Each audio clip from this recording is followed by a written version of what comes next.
Hello and welcome to John's Author Diary for the week ending March the 4th, 2018. I think this is starting to become a catchphrase, but I've had a really busy week.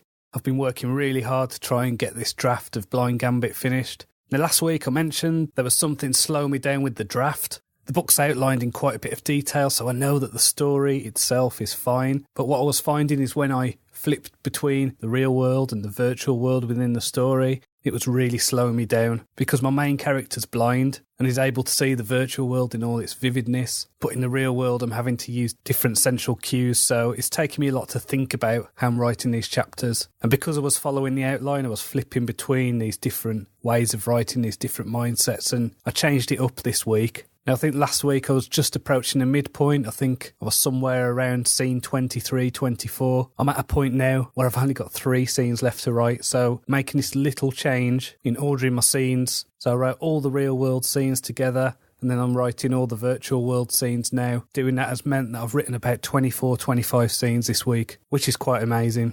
So I'm hoping that I should have the first draft done on Monday. There's 3 more scenes to write. They're quite long scenes. They're the climax of the story within the virtual world, so I know that they're going to be quite lengthy and detailed. But I'm hoping I can get at least the first draft of those done on Monday. And then I'm going to have a few days off, maybe write a short story and get to the rewrite next Monday. In other news, I've been invited to be a part of Morecambe's Steampunk Festival as an author. I'm going for a meeting with the organiser of that on Wednesday, so who knows what that will entail. But I'm really looking forward to getting involved in things like that, involved in festivals and conventions and that kind of thing.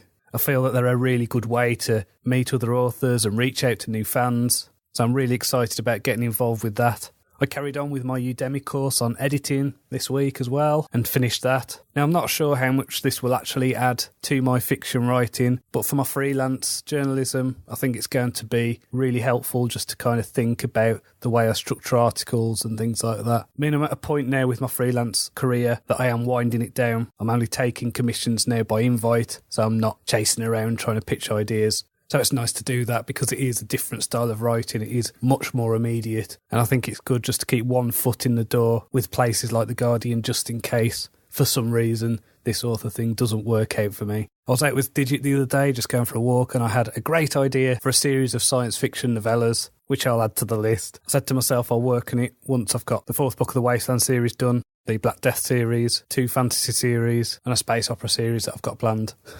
I've sent off the briefs for the cover for Wasteland Book 4, so that is going to happen. I've got an outline, I'll have a cover. I've also ordered a cover for the first book in the Epic Fantasy series, which I feel like I've been world building for far too long. I think before I even started writing Wizard of the Wasteland. But having the cover there will mean I will write it. I'll have something to aim for. I've carried on reading Herman Hesse's The Glass Bead Game. Now, I've really enjoyed this book. I think last week I was a bit down on it because of the introduction, the prologue, which took over an hour to get through and didn't even introduce us to the main character or any characters. But now I'm into it, I really like what the author's doing. It's put together a bit like a historical treatise on this person. So there's conjecture, there's quotes, there's threads of uncertainties, and I think that's really cool. So it's quite satirical. It's about religion and institutions, and academia especially. So it's worth a read. I've got about 4 hours left. It's not the most dynamic of books in terms of action or anything like that, but if you like a book that'll make you think, then it's a good read.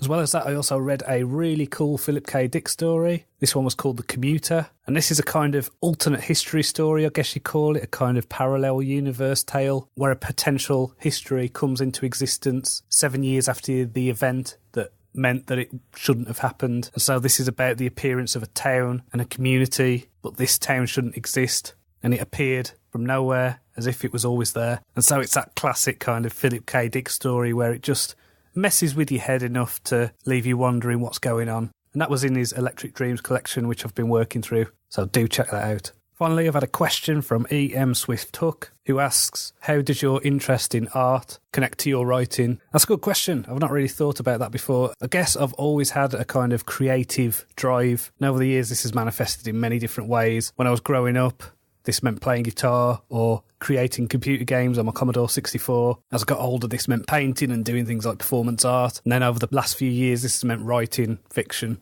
Now, I don't really see these as separate things. They're all part of the same kind of creative drive that I have, and they all satisfy the same itch. I get very twitchy if I don't write or if I don't create something.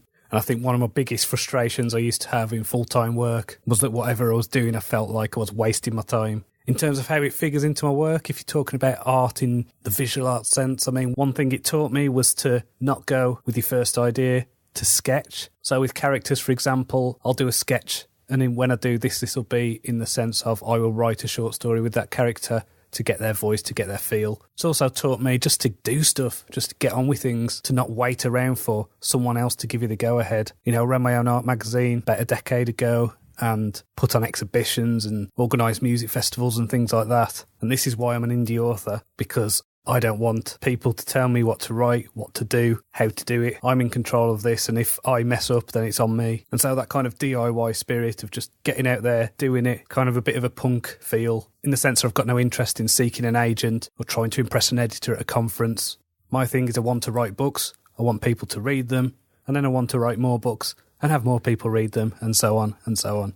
And so I suppose it puts in me this workman-like production where I don't sit around waiting for a muse. I just get on with it. And then when I'm happy with the state of the text, then it goes for a professional edit. So I know that what I'm putting out is of a sufficient quality. So if you have any questions, please email john@johncronshaw.com. That's JONCRONSHAW. You can follow me on Twitter. It's at JLCronshaw. And I'm on Facebook, it's John Cronshaw Author. If you haven't done so already, you can download Addict of the Wasteland, which is the prequel to my Wasteland series, for free.